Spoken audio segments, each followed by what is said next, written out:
para magbantay sa bawat sulok ng lugar. Nakahanda na rin ang lahat sa oras na ito. Yung mga nasa gubat din, wala pa rin nasisipat na aswang. Pati ang mutya, wala siyang nararamdaman na negatibong presensya. Pero huwag tayo makakampante. Sa ginawa ko kay Linda, siguradong mas magiging tuso ang mga aswang. Lalo ng pinunong aswang na nagngangalang Apong. Rumonda na ang tatlo sa kanilang baryo. Tumungtong na rin si Lemuel sa bubungan para mas madali siyang makapagmasid. Habang naroon siya, sa hindi maipaliwanag na dahilan, bigla na lamang nagtindigan ang kanyang mga balahibo. Hindi niya sigurado kung ano ang nararamdaman niya. Bigla na lamang niyang naramdaman ang kabigatan ng presensya sa paligid. Anong nangyayari sa akin?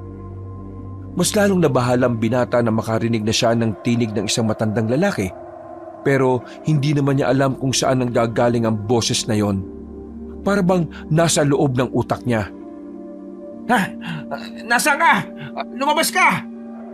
Ikaw pala ang bagong tagahawak ng mutya. Ikaw pala ang sugo ng liwanag. Huwag kang tuwag! Lumabas ka sa pinagtataguan mo! Hindi ako nagtatago. Sa katunayan, malayo ako sa iyo. Naririnig mo ko gamit ang utak mo at ang utak ko. Nakamamangha ba na may aswang na kayang gawin ang ganitong mga bagay? Pumunta ka rito at labanan mo ako ng patas!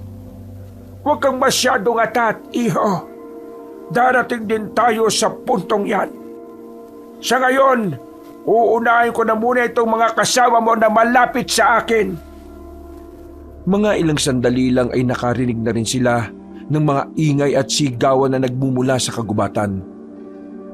Dahil doon, ay naalarma na rin sila. Sinenyasan na ni Toto ang iba nilang kasama. Agad din naman silang lumisponde sa mga yon. Pero nang dumating sila sa kagubatan, mga patay na ang mga kasama nila doon. Duguan, nagkalat ang mga laman loob sa lupa. Nahuli na tayo! Si Apong ang gumawa nito. Malakas ang inaala ko na may kakaiba siyang taktika. Maging alerto kayo! Hindi pa man sila nakakausad sa nangyari, narinig na nila ulit ang iba pa nilang kasama na nagsisigawan. Pinuntahan nila ang mga yon sa bungad ng kanilang baryo. Pagdating nila, isang tao na lamang ang natitirang buhay. Yung matandang aswang! Yung matanda! Malakas! Nakahandusay mga kasama nila sa kung saan-saan. Sa isang iglap lamang, kalahati agad ang nababawa sa bilang nila. Dito na lang kayo. Ha? Bakit? Saan ka pupunta? Babalik ako sa gubat. Hanapin ko si Apong. Bida-bida ka na naman eh. Hindi mo siya kakayanin kung mag-isa ka lang. Kailangan kong pagkatiwalaan ng mutya. Sige, mag-ingat ka. Magbigay ka lang ng senyales kung susunod kami o hindi. Tumangon na lamang si Lemuel at dali-dali na rin tumungo sa kagubatan. Doon niya kasi nararamdaman ang kakaibang presensya. Mabigat ang enerhiyang nararamdaman niya sa paligid nang makarating na siya roon. Tumayo siya sa malaking bato. Nilibot niya ng tingin ng kagubatan. Isang matandang lalaki ang nakita niyang nasa gilid ng malaking puno. Nakasandal. Nakasuot ito ng mahaba at kulay itim na kasuotan. Para itong pari. Ngayon nandito na ako. Baka kaya mo nang lumaban ng patas. Pinabibilib mo rin ako, iho. Sa lahat ng nakalaban ko, ikaw lang ang nag-iisang umarap sa akin. Kadalasan kasi, ako ang nagpupunta sa kanila para paslangin sila. Pero ikaw, kakaiba ka. Matapang ka. Sobrang tapang mo. Siguro dahil nasanay kang mamuhay ng mag-isa. Hindi ka iniintindi ng magulang mo dahil suwail ka. Wala kang kwentang anak. Paano mo nalaman ang tungkol sa akin? May kakayahan akong malaman kung sino ang nasa harapan ko sa pamamagitan lang ng pagtitig sa kanilang mga mata. Kaya kong makilala ka kahit na madilim, kahit na hindi ka tumingin sa akin. Kung ganon, totoo nga sinasabi ni Linda. Hindi ka nga talaga pangkaraniwan. Pero huwag kang matakot. Pwede naman akong mapakiusapan. Kung magkakasundo tayong dalawa, walang mangyayari sa'yo. Hindi ako nakikipagkasundo sa mga nilalang na likas na masama. Kailangan mong makipagkasundo. Alam mo kung bakit? Mamamatay ang mga taong nasa baryo ninyo kung wala kang gagawin. Kaya nga, binibigyan kita ng pagkakataon. Ibigay mo sa akin ang mutya. Kumampi ka sa akin. Gagawin kitang aswang at sabay nating ipapalaganap ang lahi ng mga aswang. Hindi ako tanga, no? Para pumayag sa gusto mo. Kaya nga kita inaalok. Dahil alam kong mas madali mong may isip ang tama para sa lahat. Mali ka ng inalok. Hindi kasunduan ang gusto ko. Ang gusto ko, mawala ka sa mundong ito. Ang gusto ko, maging ligtas sa mga taong naniniraan dito. Limuel, kahit nagawin mo ang lahat, hindi mo na maibabalik ang buhay ng pinakamamahal mong babae. Hindi mo ba alam kung sino ang pumaslang sa kanya? Gusto mo bang malaman?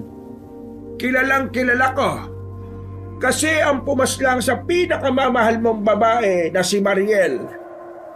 Ako ang pumaslang sa kanya! Agad na nagsarado ang kamao ni Limuel noong mga sandaling yon.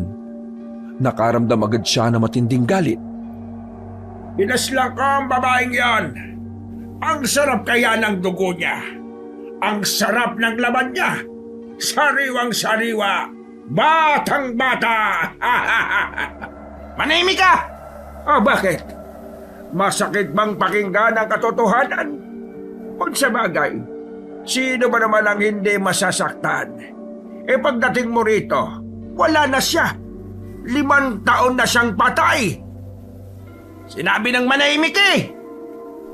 Hinugot na ni Limuel ang kanyang espada. Naramdaman niya ang kakaibang enerhiya na nagmumula sa mutya. Wala siyang kamalay-malay na ang puting bato ay unti-unti nang nagiging kulay itim. Ganyan nga! Magalit ka lang nang sa ganon ay tuluyan ka ng lamunin ng mutyang yan! Mabilis na pinagalaw ni Limuel ang mga baging. Gumapang yon patungo sa kinaroroonan ng matandang aswang. Kumapit ang mga yon sa katawan ni Apong. Pumulupot ng mahigpit. Nagbabayaran mo ang ginawa mo kay Mariel! Hindi na siya mabubuhay pa ulit! Hindi na! Nagulat si Limuel nang makita niyang lumitaw naman sa gilid si Apong. Isang ilusyon lang din pala ang inatake niya. Akala mo ba, ang mutyang yan lang ang may kakayahan na gumawa ng isang epektibong ilusyon? Ha! Nakakamali ka, iho! Wala akong pakialam kung ano man ang kaya mong gawin. Papaslangin kita ngayong gabi! Muling umatake si Limuel kay Apong. Tinaga niya yun ng espada pero nang matauhan siya, nakita niyang katawan lang pala ng puno ang tinamaan niya. Galit na galit si Limuel. Hinanap niya ulit si Apong. Nakita niyang nakaupo yun sa sanga.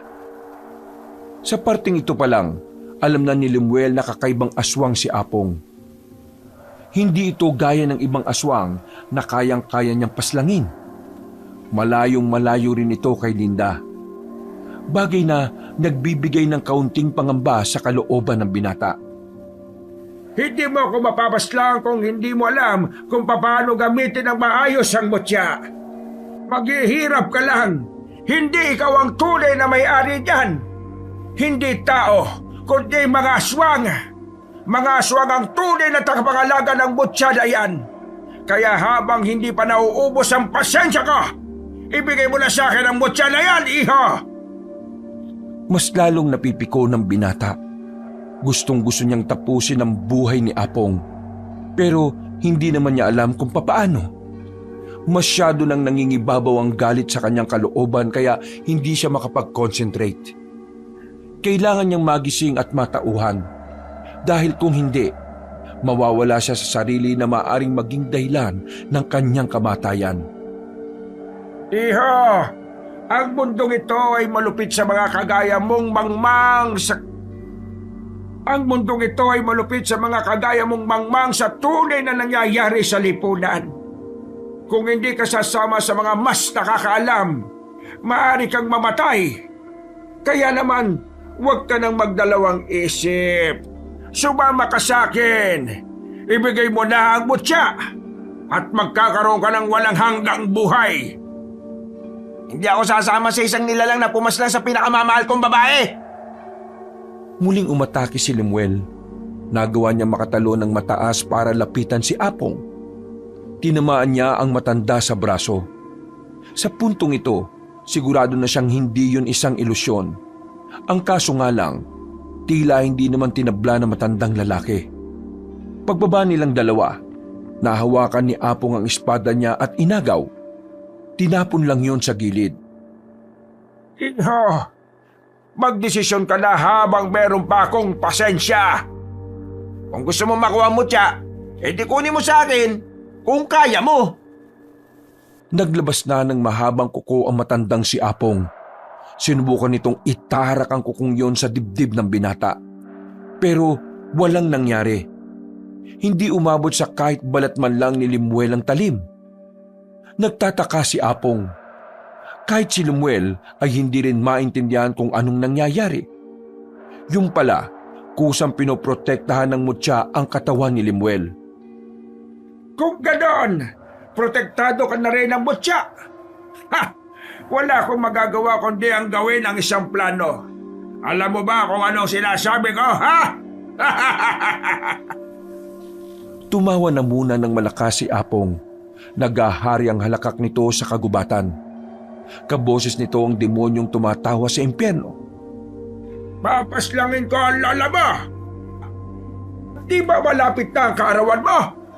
Ireregalo ko sa iyo ang ulo niya. Sa puntong ito, tila sasabog na ang kalooban ni Lemuel sa galit. Ang kanyang utak naman ay natutuliro. Sobrang nag-aalala at hindi na alam ang gagawin. Patayin kita! Ganyan nga! Mawala ka nga sa wisyo! Sunod-sunod na pag-atake ang ginawa ni Lemuel. Hindi na niya ginagamitan ng utak ang bawat galaw niya. Parang kusa na lang siyang pinakikilos ng emosyon niya. Mga ilang sandali lang, tuluyan na nga naging kulay itim ang bato sa kwintas. May kung anong itim na marka na rin ang gumagapang mula sa balat niya paakyat sa kanyang leeg. Heto na! Magiging isa ka na rin sa amin! Magiging aswang ka na rin dahil nagpatalo ka sa galit! Malapit na sa mukha ni Lemuel ang itim na marka nang biglang dumating si Ronelio at Toto. Pagtutok nila ng ilaw kay Lemuel, nakita nilang tila nagbabago na ito ng anyo. Mabuti na lang talaga ay mabilis na intindihan ng dalawa ang nangyayari. Agad silang lumapit at kinuha agad ni Ronelio ang maliit na kutsilyo at sinugatan ng pinsan sa braso. Dahil sa ginawa nila ay unti-unting nawala ang marka. Bumalik ang dating kulay ng mga mata ni Lemuel. Nakabalik na rin ito sa katinuan. Mga epal! Hindi kayo dumating! Kung hindi kayo dumating, isa na rin sana siyang aswang! Hindi ka magtatagumpay sa gusto mo mangyari. Hindi siya magiging aswang. At kahit na mutya ito mula sa kadiliman, naniniwala kaming magagamit niya ito para sa kabutihan. Pakialamero! Ayaw ko sa lahat ay ang mga nakikialam! Humanda kayong dalawa sa akin! Kayo na ang uunahin ko! Lumundag palapit sa kanila ang matandang lalaki. Iba na rin ang anyo nito. Mukha na itong halimaw. Nagtindigan ng balahibo ng dalawa. Munti ka na silang madaling ni Apong. Buti na lang ay nakarecover na ang binatang si Lemuel. Bigla nitong hinarap si Apong.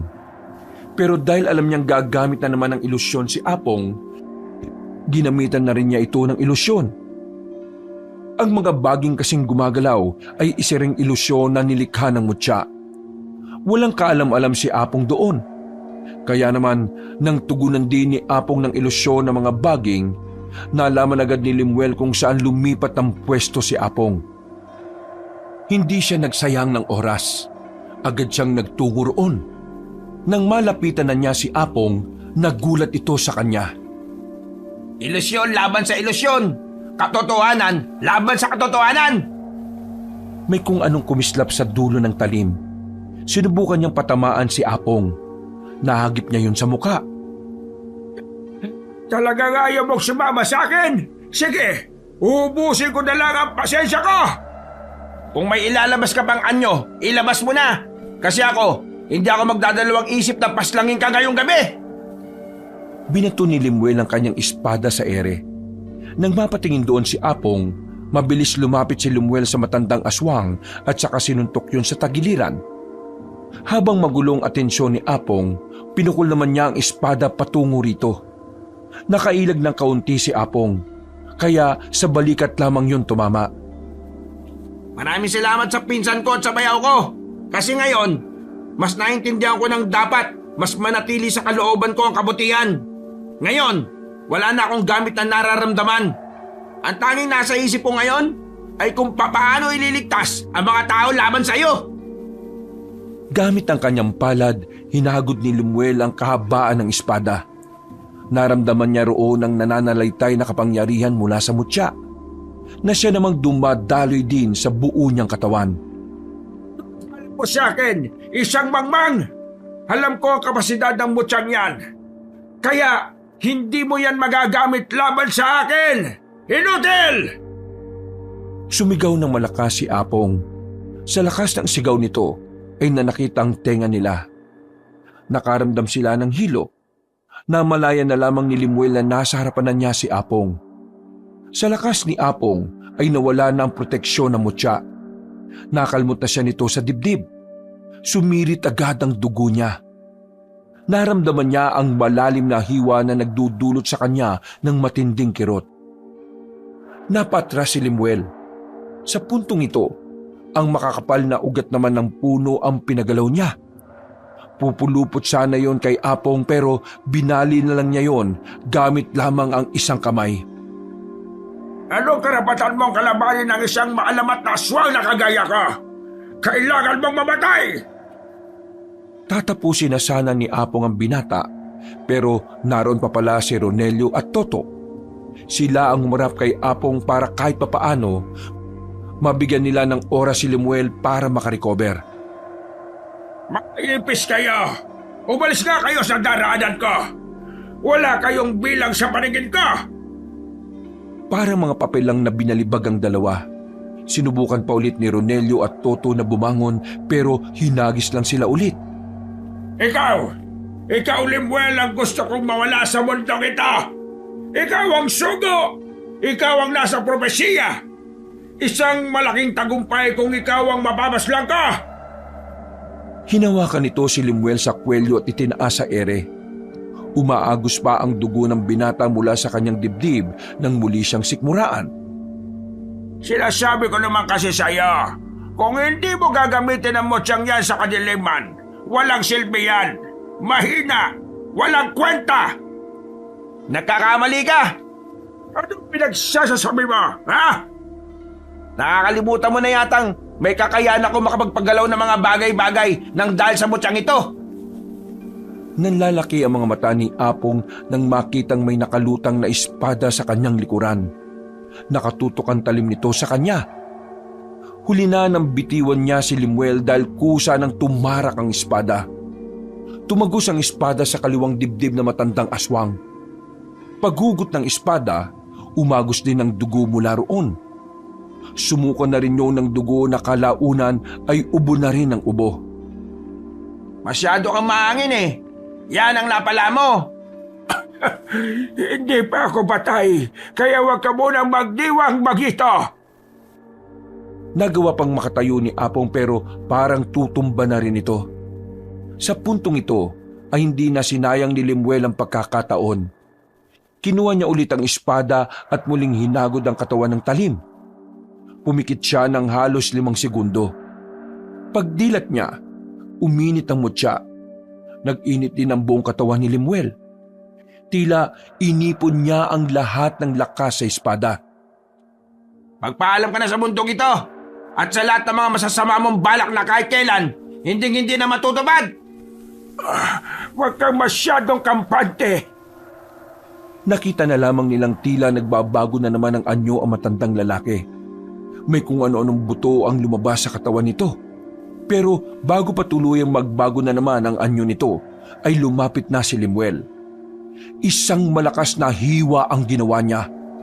Nahati ang katawan ni Apong sa gitna. Pero ang akala nila, doon na matatapos ang lahat. Bigla na lamang kasing gumalaw ang itaas na katawan ni Apong. Humawak ito sa paa ni Lemuel. Kaya naman sa liig naman ito tinaga ang matandang aswang. Gumulong na ang ulo patungo sa kinahihigaan ni Toto. Tapos na ang kasamaan mo, Apong. Para yan kay Mariel, kay Lolo, at sa mga kaibigan niya. Pati na rin sa mga taong biniktima nyo. Wala kayong puwang sa mundong ito, mga demonyo! Bumuntong hininga na lamang si Lemuel. Dinukutan niyang muli ang lighter sa bulsa at saka sinilaban ang katawan ni Apong. Maya-maya lang din ay nakabangon na rin ang dalawa. Masakit ang katawan ng mga ito nang lumapit sa kanya. Natalo na natin ang pinuno, pero paano mga alagad niya? Madali na lang mga yon. Ang malaga sa ngayon, wala na pinakamalakas sa kanila. Ronelio, doon ka. Bayaw, dito ka. Ako naman sa dakong to. Nararamdaman kong paparating na ang mga aswang para lusubin ang mga baryo. Nagiwalay silang tatlo. Pero nang makita na nila ang mga aswang, nagtataka sila dahil hindi naman umaatake ang mga yon. Nakatigil lang at parabang alam na nilang wala na ang kanilang pinuno. Ganun pa man, hindi ito pinalampas ni Lemuel. Pinagpapapas lang niya ang mga natitirang aswang. Wala siyang iniwang buhay kahit na isa.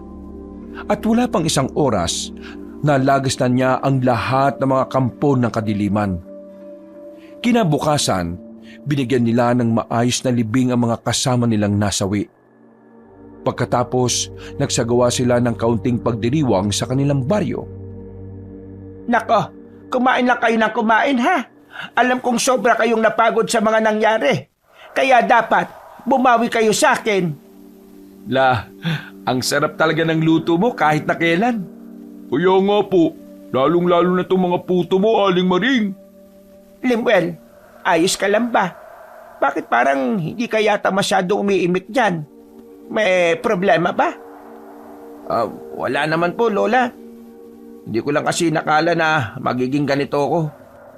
Nung unang dating ko rito napakawalang modo ko Ang tanging nasa isip ko lang ay makita si Mariel. Wala akong pakialam sa ibang tao. Kahit pa sa sarili kong pamilya. Pero ngayon, sobrang laki na ng pinagbago ko. Lalong-lalo ng pananaw ko sa buhay.